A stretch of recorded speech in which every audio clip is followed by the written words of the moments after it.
Hello dear student, hearty welcome to Sam's Learning Point. Sam's Learning Point ह्या चॅनलवर तुमचं सर्वांचं सहर्ष स्वागत आहे. Dear student, आज आपण unit 2.1 You Start Dying Slowly standard 10 इयत्ता 10वी मराठी मीडियम आणि सेमी मीडियम विद्यार्थ्यांच्याकरिता असणारी ही जी कविता आहे You Start Dying Slowly याच्यावरील वर्कशॉप आज आपण अभ्यासणार आहोत. Let's start. Question number first. Read the different messages in the poem given below. Choose the one that suits this poem best. म्हणजे या कवितेतील पुढील वेगवेगळी बोधवाक्य वाचा. या कवितेला समर्पक असलेले एक बोधवाक्य लिहा किंवा निवडा. येथे आपण डायरेक्ट उत्तर बघूया. 5 पर्याय बघण्यासाठी तुम्ही टेक्स्ट बुक पेज नंबर 43 बघा. याचं उत्तर असेल सी पर्याय, be your self and do what tells you.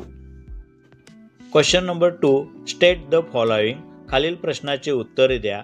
प्रश्न असा आहे, theme central idea of the poem. या कवितेची मध्यवर्ती कल्पना आणि थीम आपल्याला इथे लिहायचं आहे. याचं उत्तर आपण इथे बघू. Answer. The theme central idea of this poem in short is that it is how you lead your life that matters. New knowledge, vast experience, living with our feelings, others feelings, adventures and challenges, enjoying everything life in real sense. We will live richly in the end. Question number 2 मधील B बघा. Line the provides evidence of the theme. याचा answer असा असेल, if you do not change your life, you start dying slowly. आता ह्यामधील C बघूया. 3 characteristics from the poem that makes one dull and uninteresting. Answer. The 3 characteristics from the poem that makes one dull and uninteresting are: first, becoming a slave of your habits. Second, not going with fresh emotions. Third, not facing exciting risky challenges. Question number 3 बघा. Pick out from adjectives from the poem and write them down with the nouns they describe. Answer. Same paths, different colors, turbulent emotions, able advice. Question number 4 इथे बघूया आपण. Compare the structure of the poem You Start Dying Slowly to the poems in Unit 1, 1.1 and 1.3. To which poem does the structure match? What difference do you notice in the other ones? Note them down. बघा, या प्रश्नाचा अर्थ असा होईल, You Start Dying Slowly या कवितेच्या मांडणीची तुलना unit 1 मधील 1.1 आणि 1.3 या कवितेच्या मांडणीशी करायचं आहे. त्यातील कोणत्या कवितेची मांडणी, ज्याला आपण रचना म्हणू, या कवितेशी जुळणारे आहे, हा पहिला प्रश्न झाला. दुसरा, त्यातील दुसऱ्या कवितेमध्ये तुम्हाला कोणते फरक आढळतात ते लिहा. म्हणजे आपल्याला दोन्ही कवितेमधील फरक इथे सांगायचा आहे. जो फरक रॅमिंगचा असेल, स्टांजाचा असेल किंवा काही ॲडजेक्टिव्हचा असेल, हे इथे आपण समजून घेऊया. Answer. The structure of the poem 1.3 basket full of moonlight matches with this poem. या कवितेशी जुळणारी जी कविता आहे 1.3 रचना जुळणारी 1.3 मधील बास्केट फुल ऑफ मूनलाईट. तुम्ही बास्केट फुल ऑफ मूनलाईट चा पॅराफेज व्यवस्थित समजून घेतला, ती कविता व्यवस्थित समजून घेतली, ही कविता समजून घेतली व्यवस्थित, तर तुम्हाला दोन्हीच्या रचना मध्ये साम्य दिसेल. ह्यामधील दुसरा प्रश्न आपण बघूया. तो प्रश्न असा होता, what difference do you notice in the other ones, note them down. म्हणजे यातील दुसऱ्या कवितेमध्ये तुम्हाला कोणते फरक आढळतात ते लिहा. जसे की 1.1 ही पहिली कविता आहे, अ टीनेजर प्रेयर. आणि आता आपण जे वर्कशॉप सोडतोय, ज्या कवितेचं सोडवतोय ती कविता आहे यू स्टार्ट डाईंग स्लोली. या दोन्हीमधील काय फरक आढळतो ते आपल्याला त्याचा फरक मुद्देसूद लिहायचा आहे. तर पहिला फरक इथे आपल्याला दिसेल अ टीनेजर प्रेयर आणि यू स्टार्ट डाईंग स्लोलीमध्ये. अ टीनेजर प्रेयर ही कविता अशी आहे, मॅट्रिक, रिदमिक, रॅम्स आणि रॅम स्कीम यमक जुळणारी कविता आहे. यू स्टार्ट डाईंग स्लोली हे प्रेवर्स म्हणजे मुक्त छंद आहे. नो रॅम्स, रॅम्स नाही आहेत, और रॅमिंग स्कीम पण या पोएममध्ये नाही. हा फरक आपल्याला पहिल्या पॉईंटमध्ये समजतो. नेक्स्ट, अ टीनेजर प्रेयर ही जी पोएम आहे ती नेरेटिव्ह आहे, म्हणजे कथा सांगणारी कविता आहे. आणि यू स्टार्ट डाईंग स्लोली ही जी पोएम आहे ती डिडॅक्टिंग पोएम आहे, म्हणजे उपदेश देणारी आणि एक चांगला मेसेज देणारी कविता आहे. हा फरक दोन्हीमधील आपल्याला इथे दिसेल. ह्या दोन्ही पोएममधील तिसरा फरक बघा. क्वाट्रेन म्हणजे a group of 4 line in each stanza. A teenager prayer हे क्वाट्रेन आहे, a group of 4 line in each stanza, म्हणजे 4 लाईनचा एक स्टांजा इथे बनवला गेलेला आहे किंवा आहे. त्यालाच आपण क्वाट्रेन असं म्हणू. यू स्टार्ट डाईंग स्लोली ही कविता अशा पद्धतीची आहे, different number of line in each stanza. प्रत्येक स्टांजा म्हणजे प्रत्येक परिच्छेदामध्ये वेगवेगळ्या लाईन्स आहेत. काहीमध्ये 2 असतील, काहीमध्ये 3 किंवा काहीमध्ये 4 असेल. पण अ टीनेजर प्रेयरमध्ये प्रत्येक परिच्छेदामध्ये, प्रत्येक स्टांजामध्ये 4 लाईन आहेत. हा फरक आपल्याला इथे दिसतो दोन्ही कवितेमध्ये. आता चौथा फरक समजून घेऊया. डिफरंट फिगर्स ऑफ स्पीच, भाषा अलंकार आणि यमक इथे वेगळे वापरलेले आहेत. पहिल्या अ टीनेजर प्रेयर या पोएममध्ये.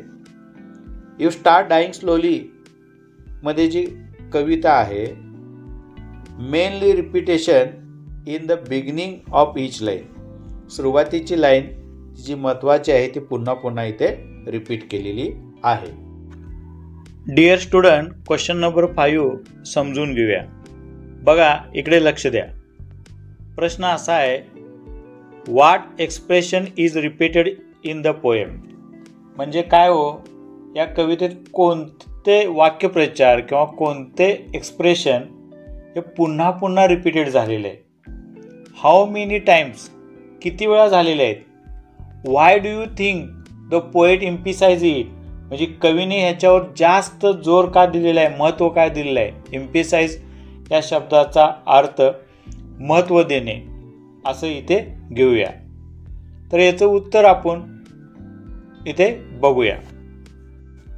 याचा आन्सर असा असेल, 2 expressions are repeated many times in this poem. 2 असे एक्सप्रेशन आहेत या कवितेमध्ये बरेच वेळा रिपीट झालेले आहेत. द फर्स्ट एक्सप्रेशन इज, पहिले एक्सप्रेशन असं आहे, if you do not. If you do not हे जे एक्सप्रेशन आहे, हे जे वाक्यप्रचार आहे, this poem has 5 total stanzas. या कवीमध्ये 5 स्टांजा आहेत आणि 5 स्टांजामध्ये, 5 परिच्छेदामध्ये, 5 पॅराग्राफमध्ये if you do not total expressions occur 12 time in the poem. म्हणजे या टोटल ह्या कवितेमध्ये 12 वेळा if you do not time हे एक्सप्रेशन कवीने इथे रिपीट केलेलं आहे. अजून एक एक्सप्रेशन आपण इथे बघूया आणि त्याच्यानंतर का याला जास्त महत्त्व दिलेलं आहे ते सुद्धा इथे आपण समजून घेऊया. The poet repeats the title of the poem 4 times. In this poem, that expression is you start dying slowly. या कवितेमध्ये कवीने कवितेचे जे शीर्षक आहे यू स्टार्ट डाईंग स्लोली हे शीर्षकच 4 वेळा रिपीट केलेलं आहे कवितेमध्ये. आता 2 एक्सप्रेशन आपण पाहिलं. पहिलं एक्सप्रेशन होतं इफ यू डू नॉट आणि दुसरं एक्सप्रेशन आहे यू स्टार्ट डाईंग स्लोली. आता हे दोन्ही एक्सप्रेशन कवीनं का रिपीट केलंय, याच्यावर जास्त इम्पेसाइज का केलेलं आहे ते आपण शेवटचा क्वेश्चन नंबर 5 मधील 3ऱ्याचं उत्तर इथे बघूया. The poet gives the about 2 expression which emphasise the most because I think we should read that poem in addition and we should remember it every time so that we know what we are missing in life. आता इथे कवीने हे 2 expression का emphasise केलेलं आहे, म्हणजे का त्याला महत्त्व दिलेलं आहे, का त्याच्यावर जास्त जोर दिलेला आहे, त्याचं कारण असं आहे की ही कविता तुम्ही किंवा आपण सर्वांनी पुन्हा पुन्हा वाचावी. या कवितेवर आपण जास्त जोर द्यावा, भर द्यावा आणि जीवनामध्ये काय आपण मिस करतो हे आपण लक्षात ठेवावं. विद्यार्थी मित्रांनो, या 2 एक्सप्रेशनपैकी एखादं जरी एक्सप्रेशन लिहिला तरी तुम्हाला सफिशियंट होऊ शकतं. पण मी तुम्हाला इथं डिटेल्समध्ये मुद्दामून दिलेलं आहे की तुम्हाला परीक्षामध्ये चांगले गुण प्राप्त होतील. तर व्हिडिओला पॉज करून हा वर्कशॉप तुम्ही तुमच्या नोटबुकमध्ये लिहून घेऊ शकताय. क्वेश्चन नंबर 6 बघूया. Write the opposite of the following in the form of advice using different word and phrases. पुढील वाक्याच्या विरुद्धार्थाचे वाक्य, वेगळे शब्द आणि वाक्यप्रचार वापरून सल्ल्याच्या स्वरूपात लिहा. याचा आन्सर आपण इथे खाली बघूया. A to G पर्यंत दिलेला आहे पेज नंबर 44 मध्ये. A to G मध्ये आपल्याला ऑपोजिट वर्ड्स दिलेले आहेत आणि ते डिफरंट वर्ड्समध्ये आणि डिफरंट फ्रेजमध्ये आपल्याला इथे लिहायचं आहे. म्हणजे वेगळे शब्द आणि वाक्यप्रचाराचा वापर करून एक सल्ला किंवा एक ॲडवाइस देणार आहोत अशा स्वरूपात लिहायचं आहे. पहिलं इथे सोडवून दिलेलं आहे पुस्तकामध्ये. बघा, यू डू नॉट ट्रॅव्हल याचं उत्तर असेल you should travel as much as you can. आता आपण B to G हे इथे बघूया, म्हणजे त्याचे वेगळे शब्द आणि वाक्यप्रचार इथे समजून घेऊया. याचा B प्रश्न असा आहे, you do not appreciate your self. तर याचं उत्तर आपण असं इथे लिहू शकतो, you should appreciate your self automatically other appreciate you. Question number 6 मधला C पेज नंबर 24 टेक्स्ट बुकमध्ये सोडवून दिलेलं आहे. तरी पण आपण इथे घेऊया तुम्हाला समजून येण्यासाठी आणि सिक्वेन्सनुसार सर्व मुद्दे यावेत म्हणून. C पुस्तकात सोडवून दिलेलं आहे तरी आपण इथे घेतलेले आहे. You kill your self esteem, you should keep up your self esteem. अशा पद्धतीने टेक्स्ट बुकमध्ये याचं उत्तर आहे. आता D आपण बघूया. येथे प्रश्न असा आहे, you become a slave of habit.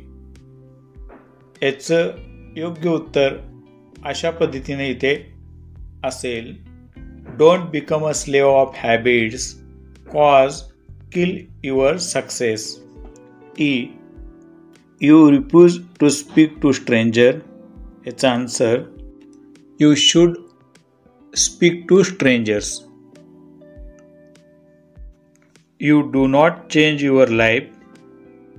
Answer, you should change your life. जी क्वेश्चन असा आहे, you refuse to take a risk. It's answer, you should always be ready to take a risk. Question number 7. Go through the following steps and discuss in pairs about the facts mentioned in it. Write a paragraph using the points. Give another interesting title. तर या प्रश्नाचा अर्थ अशा पद्धतीने होईल, खालील steps आणि तथ्याबद्दल जोड्यामध्ये चर्चा करा. त्यात नमूद केले आहे, जे नमूद केलेले मुद्दे आहेत हे मुद्दे वापरून परिचय लिहायचा आहे. आणखीन एक वेगळं आकर्षक शीर्षक आपल्याला इथे द्यायचं आहे. आता पेज नंबर 44 वर दिलेले मुद्दे आपण इथे घेत आहे ॲज इट इज.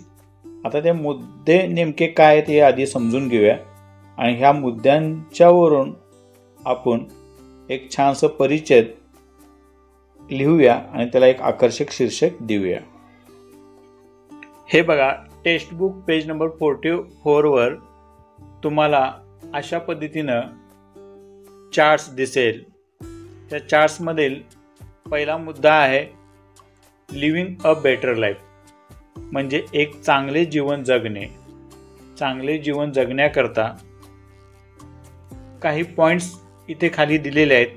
एक एक करून ते पॉईंट्स आधी समजून घेऊया आणि ह्या पॉईंट्सना एकत्र करून आपल्याला एक छानसा पॅराग्राफ तयार करायचा आहे आणि त्याला एक इंटरेस्टिंग टायटल द्यायचं आहे. एक वेगळं आणि चांगलं एक टायटल आपल्याला इथे द्यायचं आहे.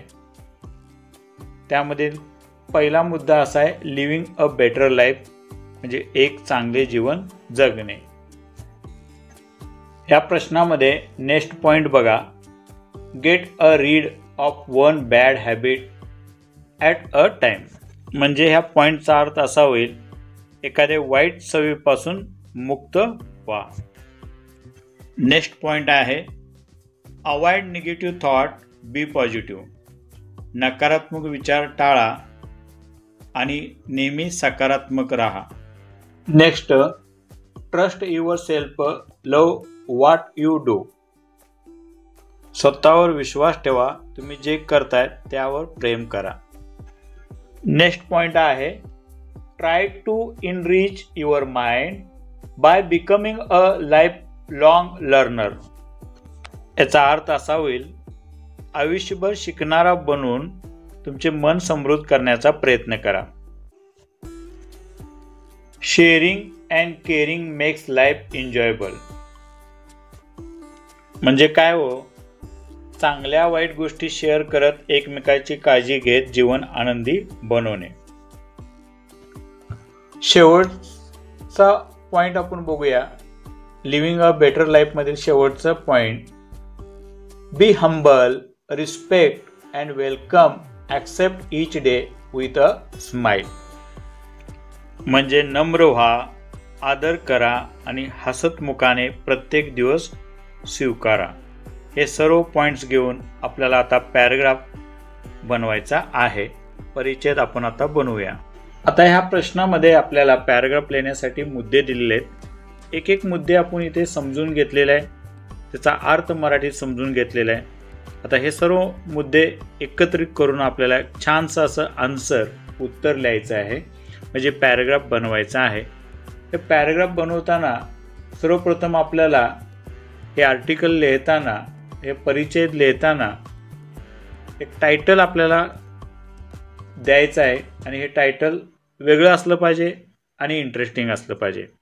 तर इंटरेस्टिंग जे टायटल आहे ते हे बघा, the key to an ideal life, यशस्वी जीवनाची गुरुकिल्ली असं सुद्धा आपण मराठीमध्ये म्हणू शकतोय. आता the key to an ideal life याच्यावर आपण पॅराग्राफ दिलेल्या मुद्द्यावर बनवूया. खूप सोप्या भाषेमध्ये तुम्हाला समजेल असं मी इथे देईन. The key to an ideal life.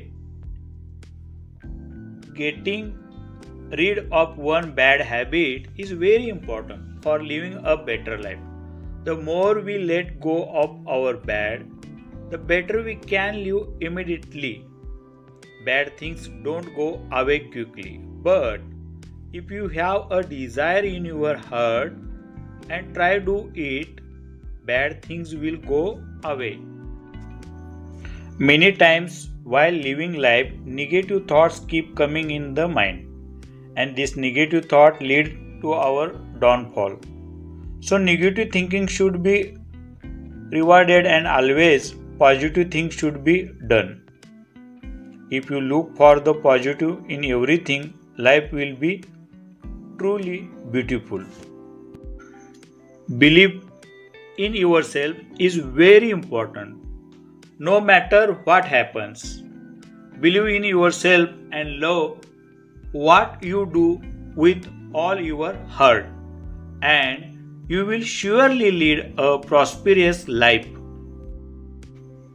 Our mind will be enriched the more we learn and feel what life has to offer. Participating in each other's happinesses while living in society and sharing each other's happiness as well as taking care of each other is the real life, and we will truly enjoy life. While imbibing all the above points in life, one should always be humble, respect and welcome good things, accept good things and spend each day with a smile. Only then will we have a perfect life, and we will find the key to life in real sense. The key to an ideal life जगण्यासाठी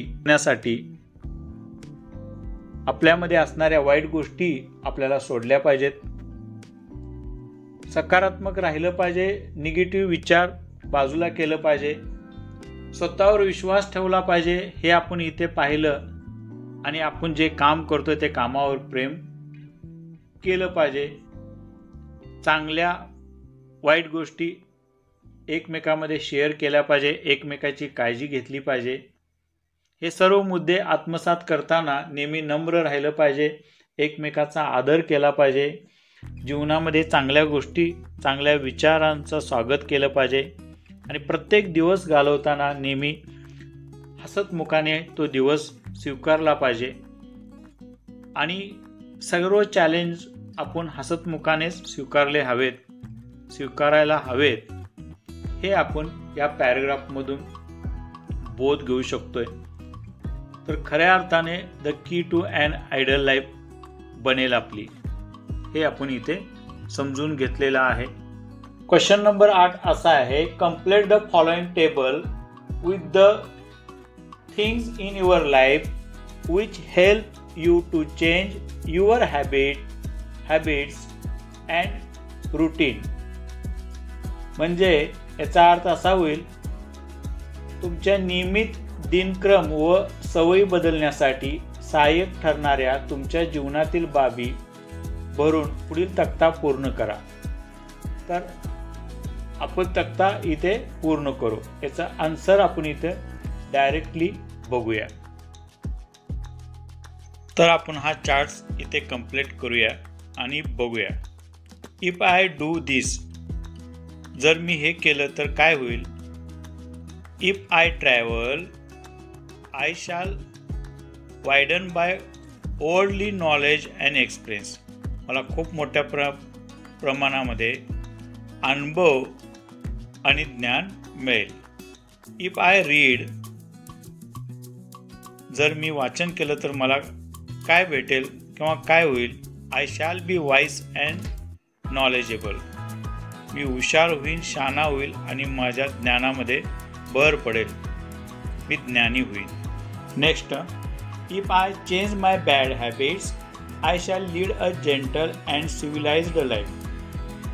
next, if I play continuously on a mobile phone, I shall miss the pleasures of playing on a playground. If I don't make friends, I will be lonely and I will get bored with life. Question number 9.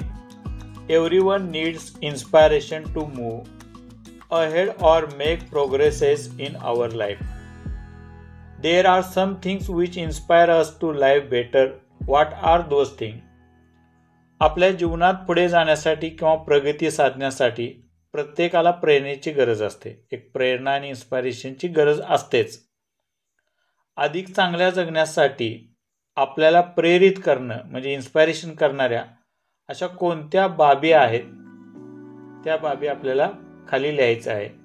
एक इथे पुस्तकामध्ये दिलेलं आहे. ABCDEF मधील A हे stories, बाकीचे आपण इथे त्या थिंग्स आहेत त्या बाबी इथे लिहू. Answer: stories, desire, trust ourselves, role model, motivation, parent support. These are main things to need inspiration to move ahead in our life. Question number 10. Complete the web diagram with the word that go with their topic. आता आपण याचा answer इथे बघूया. एक web diagram दिलेली आहे, ती आपल्याला इथे पूर्ण करायची आहेत. एकूण 3 वेब डायग्राम आहेत. त्यातील पहिली बघूया. टर्बुलेंट म्हणजे खवळलेला समुद्र, storm, condition, crowd, mob, sewage, weather आणि त्याचबरोबर टायडल, टाइड म्हणजे भरती ओटी, हे त्याला रिलेटेड शब्द आहेत. आता नेक्स्ट वेब डायग्राम बघूया आणि त्याच्या रिलेटेड शब्द आपण पूर्ण करूया. 2 नंबर वेब बघूया. ग्लिसनिंग म्हणजे चमकणारा. ह्या वेब डायग्राम मध्ये आईज हे दिलेलं आहे. पुढील वर्ड्स आपण इथे लिहू. ग्लिसनिंग या शब्दाचा अर्थ होतो चमकणारा आणि चमकणाऱ्या संबंधित आपल्याला वर्ड्स इथे लिहायचे आहेत. फर्स्ट दिलेला आहे eyes, second diamond, next stars, glasses and trophies. आता आपण नेक्स्ट वेब बघूया. इथे लक्ष द्या विद्यार्थी मित्रांनो. नेक्स्ट सेन्सेबल हे वेब दिलेले आहे. सेन्सेबल मधील ॲडवाइस हा वर्ड्स इथे शब्द दिलेला आहे. रिमेनिंग वर्ड्स आपण इथे पूर्ण करूया. राहिलेले शब्द घेऊन ही वेब पूर्ण करूया. Script, story, idea. इथे आपण वेब डायग्राम रिलेटेड वर्ड्स आणि त्याचे ॲडजेक्टिव्ज इथे आपण पाहिलेले आहे. आता नेक्स्ट क्वेश्चन्स आणि त्याचा आन्सर समजून घेऊया. क्वेश्चन नंबर 11 बघूया इथे. Write about a day when you felt very happy. Use the following questions to help you think. Recollect a day. Note down the points. जे आपल्याला इथे खाली पॉइंट दिलेले आहेत त्या पॉइंटचा वापर करून आपल्याला एक परिच्छेद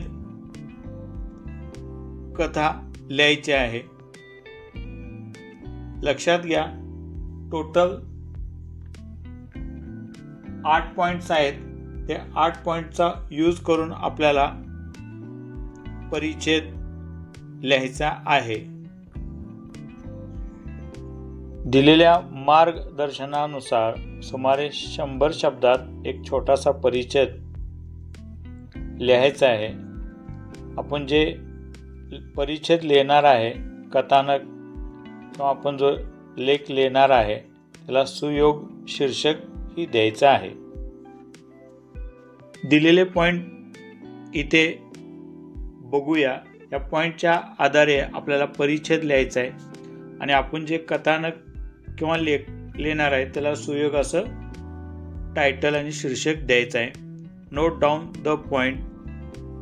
first point, do you remember the exact day and date? Question mark.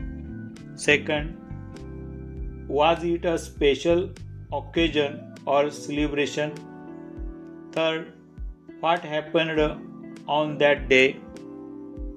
Fourth, how did you react to the thing that happened on that day? Fifth, how did other people react when they saw you were so happy? Sixth, what did you do next? 7, what happened in the end? 8, describe any other emotion you felt that day. Dear student, याचा answer प्रत्येकाचं वेगळं असू शकतं, पण मी तुम्हाला इथे सोप्या भाषेमध्ये याचं उत्तर देत आहे. याचं उत्तर अशा पद्धतीनं आपण लिहू शकतोय. Answer, unforgettable pleasant day.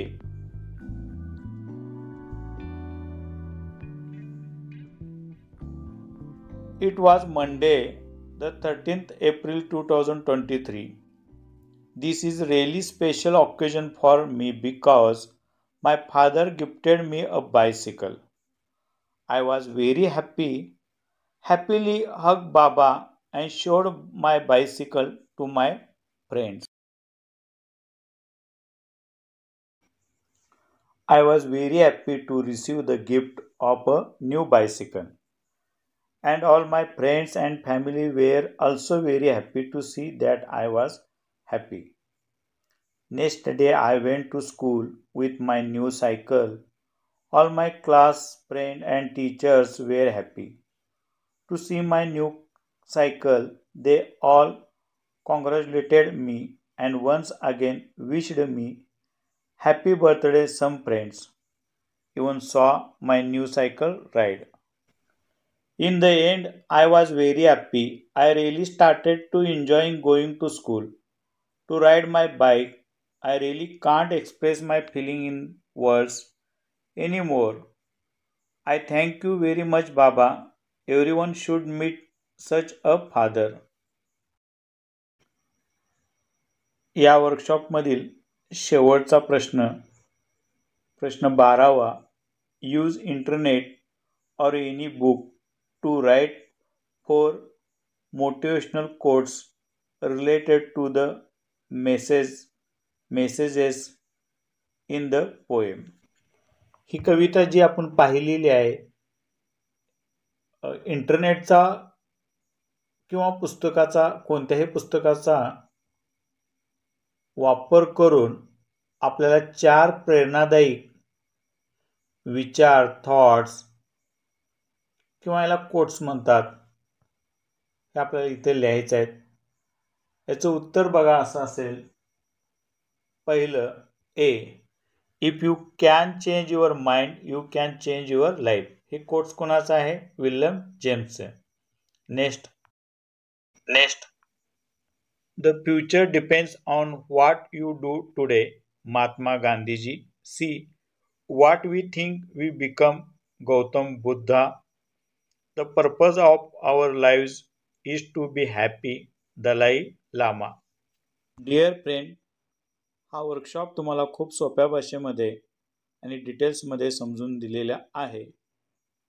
आवडलं असेल तर नक्कीच लाईक करा. नवीन असाल तर आजच चॅनलला सबस्क्राईब करा. बेल आयकॉनला प्रेस करा म्हणजे दररोजच्या दररोज तुम्हाला नोटिफिकेशन येत राहतील. आणि तुमच्या फ्रेंड सर्कलमध्ये या चॅनलला शेअर करा. थँक्यू. Take care. आपल्याला जीवन समृद्धपणे